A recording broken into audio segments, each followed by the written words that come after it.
Get the cream, precious metals or the crypto things. Your bars are light like the one that's on a Smith machine. But my match swell and I ain't speaking about the pretty wings. Watch it. Welcome to 3 Count Commentaries. This is your host, MagMongoSlade. Today we're going to be talking about the Jim Cornette Matt Hardy beef. And I wonder why Matt Hardy decided to start this. So, what actually happened? Well, the Elite had a match with the Dark Order on Rampage. Now, apparently the match was a raging success for the Elite fans who watched that show, which are a minimal number of people, probably about a good 300 to 400,000 people watched that match. I don't have the ratings for Rampage, don't care about them, but that's the average ratings for Rampage anyway. So fans and Matt Hardy were giving the Elite credit. In doing so, one of the fans said, "Matt's right. I know it's cool to hate on the Bucks and Hangman if you're a Punk Collision fan, but not me." So Matt Hardy responds, "Between this and the toxic Cornette cult, these guys don't get the adoration that they truly deserve. The die-hard Elite fans are phenomenal and get why they're special. But there's a huge chunk of fans that fail to give them the credit they deserve. Give these guys their flowers." So clearly he's starting something, saying the toxic Cornette cult, and that there's a chunk of fans that fail to give them the credit they deserve. You should have known when he mentioned Jim Cornette's name that people were going to chase Jim Cornette down, stop him from doing whatever it is he's doing in order to bring this to his attention. So, of course, they did. Of course, they did. They disturbed Jim Cornette at his castle or whatever he's claiming this place to be. And he responds, "Geez, Matt, I can understand selling your soul for rock and roll, but selling it for Adderall? Even if you have to abandon your principles and verbally fillet these childish cretins for your check, leave my fans alone. It's not their fault Tony's not paying them enough to lie." Of course, implying that Matt Hardy is lying. Now, let's talk about this before we get into the deeper elements of it. One, Matt Hardy is not lying. He's not lying in so much as, yes, there is a huge chunk of the AEW fan base that don't like the Elite. A lot of those people use Jim Cornette as a mouthpiece. And Cornette does have people who parrot a lot of his comments. This is the toxic Cornette cult or whatever. But a lot of these people did not like the Elite before the CM Punk stuff and before AEW was created, because Jim Cornette didn't like the Elite before AEW was created. Again, the idea that people at Jim Cornette or the CM Punk shenanigans or whatever is what's turning people against the Elite is false. The Elite did a good job of turning people against them long before Jim Cornette came along, long before AEW came along, and long before the CM Punk Collision fiasco happened. But to blame Jim Cornette and his fan base for people not liking the Elite is dumb. For blaming them for saying that the Elite don't get enough credit is dumb. People have not liked the Young Bucks for years. All right, years. It's been years of this stuff. I have not liked the Young Bucks since I first saw them in TNA. I just don't like the style of wrestling. I didn't know them as people, but I didn't like the style of wrestling. But Matt Hardy has been friends with the Young Bucks for years too. So while Jim Cornette is saying like, "Hey, you have to abandon your principles and you doing all this for a check," that's not entirely true, because the Hardys were friendly with the Elite because they worked with the Elite in Ring of Honor, and they gave them a lot of credit then. This was before the Hardys made their 2017 WWE return. They had worked with them, I think, maybe even just before they came back to WWE.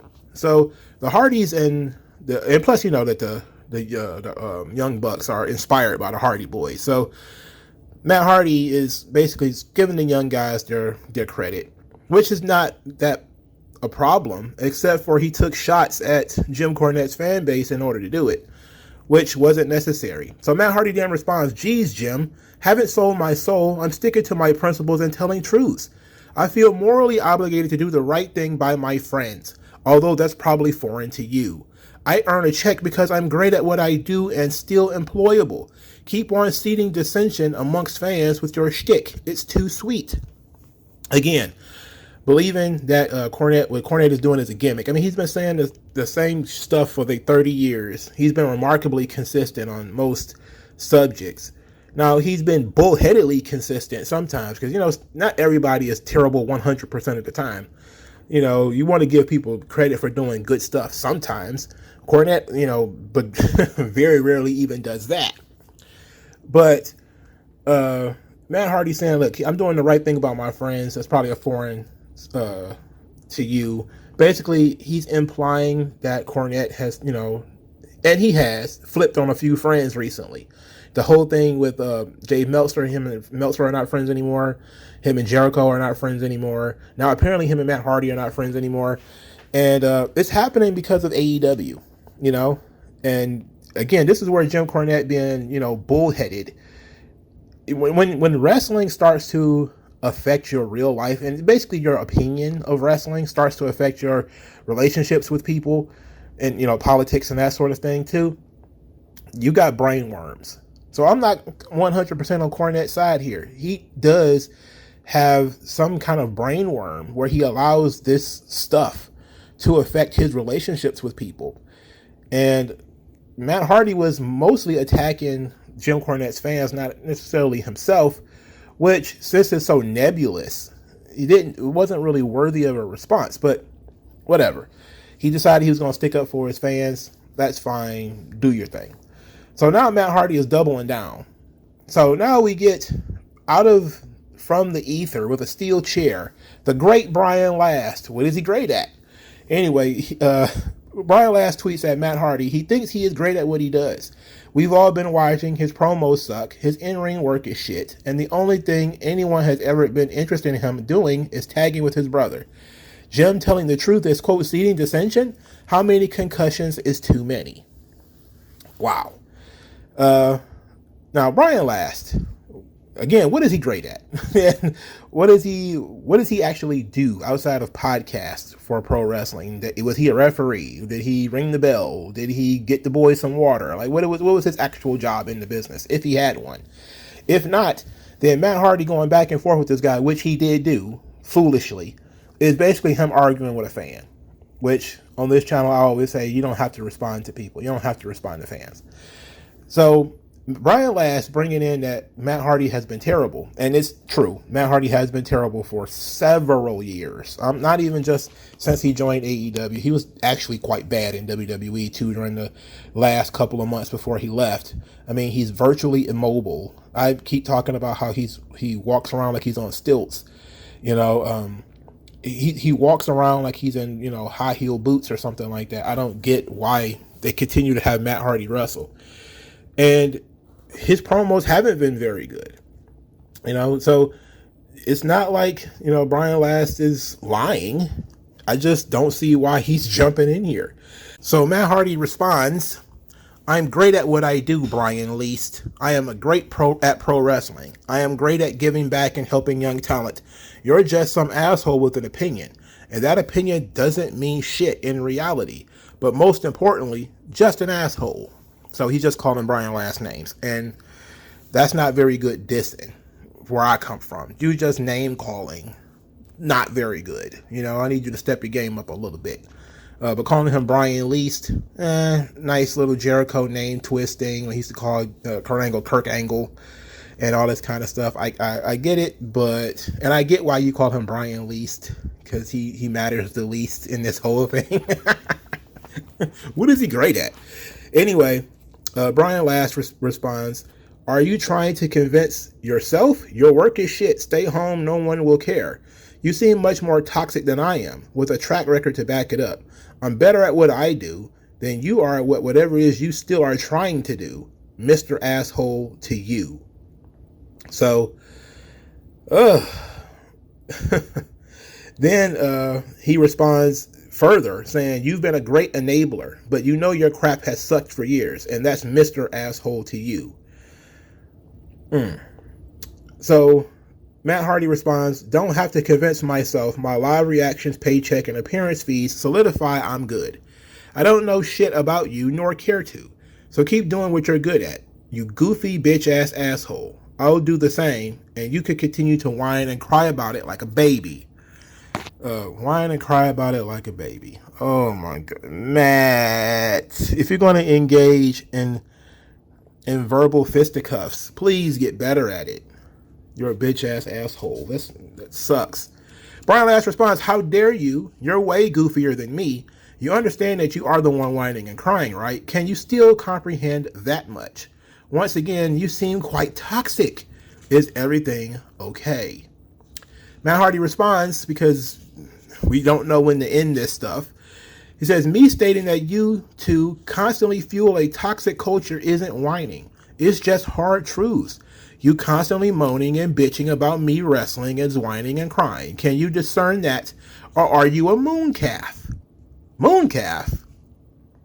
What is that? I don't know what that is. He says, I'm great, by the way. Just did a huge con in Tennessee, have 4 beautiful kids, financially set for life, still get to live my dream, have major respect within my industry, am considered a living legend, been a huge contributor to pro wrestling, and no rando from the internet's opinion is going to change any of this, especially not an egotistical asshole like Brian Least. Congrats on the podcast. It'll be a great way to be remembered in history. Enough of this silly ass cyber convo. It's time to go crawl up on top of my hot ass wife. So Matt Hardy is defensive at this point. He's getting kind of defensive about where he stands in the business. But saying that Cornette and Last fuel a toxic culture, it's need to remind people who have gotten this far into the video that Matt Hardy started this. All right, it was Matt Hardy who started this whole thing. He didn't have to mention Cornette at all. And what's really been going on in terms of, and there is more to this, by the way, like this thing is not over, but the whole thing has been continuing from the CM Punk shenanigans and Jim Cornette's personal dislike of the Young Bucks. Now, Jim Cornette's personal dislike of the Young Bucks is before AEW. That's even before AEW happened. He talks all the time about how he suggested to Tony Khan that he doesn't bring the Young Bucks in. And he was going to do that anyway. So that's why Cornette was not involved in AEW from the beginning. It's because he didn't like the talent that he intended, Tony Khan intended to use. At that point, Jim Cornette has been attacking the Young Bucks the entire time. Now, since Jim Cornette has thrown his lot in with CM Punk, and basically, if you want to say fellatio, then what he's been doing with CM Punk has been fellatio, because he has not said anything negative about Punk, anything Punk has done almost the entire time he's been in AEW. He's loved everything that Punk has done, which is completely and totally, unrealistic. There's no way you think everything Punk has done is the right thing to do. Come on. Anyway, the whole CM Punk scenario caused dissension in the AEW fan base. And that was not caused by Jim Cornette. That was caused by the Young Bucks media friends jumping in and promulgating that sort of stuff. Now, Cornette always was there saying that the Young Bucks sucked, Hangman Page sucks, CM Punk is great, yada, yada, yada. But that's been going on when everything seemingly was okay in the camp of the EVPs and everything. Now, once the CM Punk stuff happened and Brawl Out occurred, now the fans split on their own. There's people who are only watching AEW because CM Punk was back, and then there's people who were there from the beginning, the Elite fans, and those two started to have a schism. Now, Cornette threw his weight behind CM Punk, but that was all he really did. He didn't create the rift. The rift that existed before the CM Punk Elite fiasco was Cornette not liking the Young Bucks. He wasn't trying to split the AEW fan base. He was just saying he did not like the Young Bucks or Kenny Omega or Hangman Page or anybody like that. He didn't like them or their friends. It was a personal/business sort of thing. It became a split in the AEW fan base when the stuff with CM Punk started. And then you had Meltzer and Alvarez and Keller and all those guys attacking CM Punk pretty much through the media every week, gaslighting CM Punk into thinking, oh, we're not doing anything. We're not spreading rumors about you. You're just making it up and getting all upset for no reason. Like, that's what caused dissension in the fan base, is people who are completely, totally oblivious to the fact that Meltzer and all those guys have been the ones really throwing gasoline on this fire. Sure, What Cornette does is putting twigs on the flame. He's stoking it every week with his, calling them twinkle toes, or, calling them, talking how bad about the Young Bucks. But he's been doing that for years. What made it worse is when you have Meltzer out here saying that there's people backstage who feel uncomfortable around CM Punk, because it ended up roping FTR into it. It ended up roping that whole FTR podcast into it. That's what that got that podcast shut down. I don't care what Matt Coon and Dax Harwood says. The reason that podcast got shut down is because of the heat that it was continuing to stoke as they responded to Meltzer and Alvarez pretty much every other week. That is what's causing the dissension here. Matt Hardy is wrong in blaming Cornette for what's going on here. He's wrong, right? So while Cornette is negative on the Young Bucks and Hangman, and that does have some reciprocal ripples throughout the debate here, it existed before. So he was already, if he was quote unquote toxic, he was toxic long before the CM Punk thing was polluted. Brian Last continues, you crying again. We call the bad shit bad. We call the good shit good. You wouldn't be whining if you had produced anything in the last several years that we could have said anything good about. However, as you know, your work is shit. Have you thought about talking to someone? So that was indeed the end for a while. These guys argued for seemingly 2 hours online, going back and forth. So this morning, the morning of July the 10th, Jim Cornette got up early. I guess he didn't even wash his face or brush his teeth because it was like 7 o'clock. He tweeted, I'd like to thank Brian Last for staying up into the night toying with this concussed ex-great while he was protesting too much about how successful he is. I go to sleep too early on Saturday nights to have time to play with kids. Golly, Matt, don't you have signings to do? This concussed ex-great. Which is, it's not humorous, but it's interesting because we know that AEW tried to kill Matt Hardy when he first got there with that whole Sammy Guevara thing where, Sammy Guevara skipped a chair off of Matt Hardy's head and then he fell from a very high place, and Tony Khan got into it with Rebby Hardy on Twitter about Matt having a concussion. It was very, very ugly. It was very ugly. And referencing that as, Matt Hardy clearly has brain damage if he likes the Elite. It's like, no, he liked these guys already. Like, there's too many people thinking that other folks are just doing what they do for a paycheck. That's not the case. Guys are not just going after each other because they're being paid to. There's a lot of personal like and dislike here, and it's okay. And too much of that goes on in politics too. It's like people don't believe that you can genuinely disagree with them without being paid to do so. Like, you don't have beliefs of your own. That all of your beliefs come from being paid to do so. But Matt Hardy, again, like the Elite, like the Young Bucks before he joined AEW. So naturally, he's going to stand up for them. Cornette didn't like them before AEW, so naturally, he's going to attack them.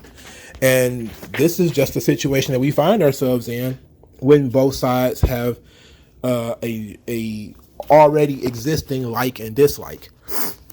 Now, at one point during this thing, Brian Last called Matt Hardy an enabler. I'm trying to find, here it is. He said, you've been a great enabler, but your craft has sucked for years. He's talking about Jeff. Okay, now this is a sensitive subject, which is partially true, but probably unnecessary. Matt has been parading Jeff around for a long time now. He's been pretending that everything is great with Jeff, that Jeff is clean and sober. Remember the whole thing about Jeff being fired from WWE.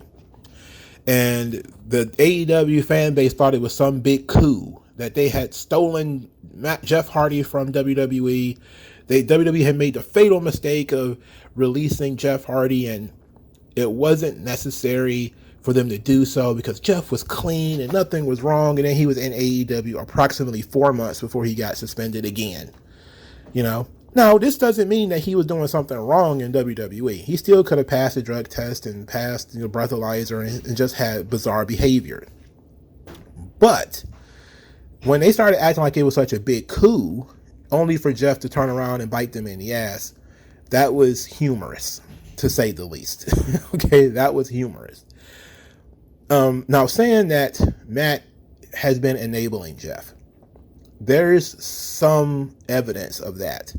Again, Matt is going to respect and believe in his little brother, which he should. And if you were an older brother and you cared about your brother, you would, believe him. If he was clean and he tells you he's clean, you would want to believe him. But then when you got Jeff continuously getting into trouble, and Matt is like, knows that the only way that he can be valuable to a wrestling company today is by teaming with Jeff. Now, Jeff and Matt have damaged themselves to such a degree that by themselves, neither one of them are really useful. Jeff has a history of DUIs. His body is torn up. There's just not much you can do with Jeff Hardy as a solo act. And Matt, again, physically destroyed. There's not much you can do with Matt as a solo act, but there's still some strength in the Hardys as a tag team. So seeing that and knowing that, being incredibly happy to be able to tag team with your brother again, it's partially a personal thing, but it's also partially professional. It gives somebody like Matt Hardy, who was doing nothing before Jeff showed up, it gave him something to do. Now, again, Jeff ended up screwing the pooch on that, and Matt went back to doing nothing for several months, and now is currently not doing anything. I get it. And people saying that Matt is an enabler, I get it. The whole ugliness with Rebby and Jeff, when Rebby posted that video of her praying that, Jeff Hardy screws everything up so they won't have to do, I think it was a ladder match or something he didn't have to do after Jeff got busted. That was ugly, and I hated that. But this mudslinging back and forth is based a lot in reality, which is why it's entertaining at the very least to see. But why did Matt Hardy start this? That's what I want to know. Like, why did Matt Hardy start this by bringing Cornette into it? It wasn't necessary.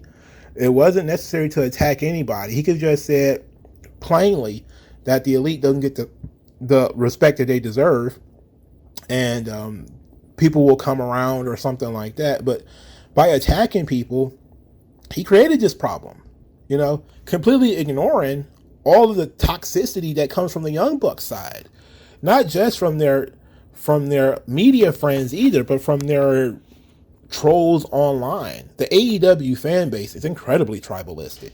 I'm not saying the WWE fans aren't the same. They are, but I do videos talking about WWE fans too. But the AEW fan base is so cultish and ugly. And when they were out burning shirts for Cody Rhodes, that was mental illness. All right. When Cody Rhodes left and they started burning his merchandise, that's mental illness. They're burning his action figures and they're burning the cards and everything. It's like, come on, you people are crazy. When they attacked Kevin Owens because he re-signed with WWE and all of a sudden they were hating the guy, that's insane. That's toxic fan base right there. Did Cornette start that? No. It was Cornette doesn't like Kevin Owens either. So it's an interesting thing when you see how people are reacting to each other. And you have to realize, you have to accept that the toxicity existed already. The WWE fans, have constantly been under attack from the AEW audience and their fan base. And sometimes they fire back. Sometimes they start it, but most of the time it's the AEW fans that starts this stuff. They're the ones being toxic. They're the ones who are the most tribal in terms of wrestling in general. You have AEW fans with a stop clock talking about how much wrestling is on a show that they claim that they don't watch. You've got them talking about the various wrestlers and storylines, how they attacked NXT and NXT talents, only to have Tony Khan turn around and sign them. You know, EJ and Duca, and what was the guy who was Joe Gacy's muscle, you know, Ty Conti. So many of these people where they was talking trash about NXT, but as soon as these people get released or whatever, they end up on AEW TV. It's a strange scenario that the wrestling fan base and everybody wants to be like, it's WCW versus WWF, and this is how it was in the 90s. It's like, I was a kid in the 90s. I didn't see that. I didn't see a lot of that. We watched Nitro and we watched Raw. You know, I didn't see people being as nasty to each other as they are now. You know, this is years and years and years of Meltzer pushing the Young Bucks, pushing the Elite, pushing Kenny Omega as the best in the world, and now they're going to get to show it on American TV. And every time the Young Bucks did anything positive, it becomes a shot at WWE. You know, the Wembley stuff, they sold, I don't know, 60 some odd thousand tickets at Wembley, which is, you know, suspicious, but okay. It becomes an attack on WWE, you know, and they sell a video game. It becomes an attack on WWE. It's like, why is that always necessary? Why can't you just stay over there and enjoy what you enjoy? I say it all the time. I don't get into the middle of Burger King and McDonald's arguing. I'll notice if Burger King and McDonald's are arguing about something. But at the end of the day, both of them sell fucking hamburgers. You either eat it or you don't. WWE and AEW, either you're going to watch the show or you're not. I watch both shows. I critique both shows. Both shows are terrible in different ways. Raw is terrible from a different way than Dynamite is terrible. But Dynamite is terrible. Collision is terrible too. You know, all of it is just terrible shit. So whether you're like, I like good wrestling. Okay, well, if you like just the in-ring product, AEW is going to be fine for you. If you like some of the character stuff, well, WWE 2 years ago would have been fine for you, or you can just look at the Bloodline stuff today. I'm not going to give Triple H too much credit for a lot of the character stuff that started before he got there, because he hasn't really elevated any new characters. So it all depends on, as you know, the old Triple H Vince McMahon argument, you know, chocolate and vanilla. Which one did you prefer when it comes to WWE and AEW? But that tribalism existed there before AEW even came along, because before it was AEW, it was TNA. Before that, it was Ring of Honor. Before that, it was ECW. Before that, it was Jim Crockett Promotions. Before that, it was whatever other territory people were watching. But there's always been that subsection of fans that hate the WWF or WWE, and they're going to attack them, and they're going to talk about how cartoonish it is and how childish it is and how they, you know, the main guy can't wrestle and he can't wrestle his way out of a paper bag, and all they do is drama and blah, blah, blah, blah, blah. It's all promos and music and entrances and pageantry and celebrities and all this garbage. That stuff existed long before CM Punk punched one of the Elite guys in the face. So Matt Hardy started this whole bullshit, but he's wrong. The entire history of it is AEW was created in opposition to WWE, not to create more jobs, not to, you know, benefit the businesses any way. Tony Khan has said it even in his own interviews. We really hate each other. It's like, Vince has said 100 times that he doesn't pay attention to you guys. He doesn't care what you guys do. But Tony Khan consistently attacks WWE. He even said in interviews that I saw a weakness in the market leader and decided there was an audience that wasn't being catered to. And it's like, okay, so you wanted to cater to the Meltzer crowd. Who were the people who were complaining about WWE? It was the Meltzer crowd. All right, fine. Well, this is the outcome of that. You know, the outcome of that has been the tribalism between AEW and WWE. And then from there, the AEW fan base started to split. Now, it was kind of splitting a little bit during the Codyverse situation, because a lot of AEW fans didn't like what Cody was doing and all that kind of stuff. But it wasn't as noticeable as it did when the CM Punk stuff started happening. So it's not Jim Cornette, you know, seeding dissension. The dissension was already there. But it's wrong for him to break that shit out.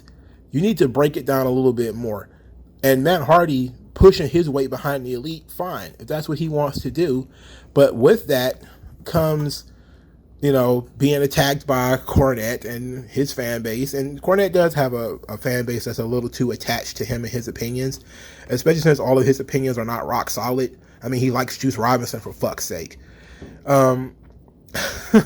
It's I can't believe he's a fan of Juice Robinson. Jesus Christ. Anyway, he just doesn't have enough experience with Juice Robinson. He'll fuck it up. Juice Robinson will.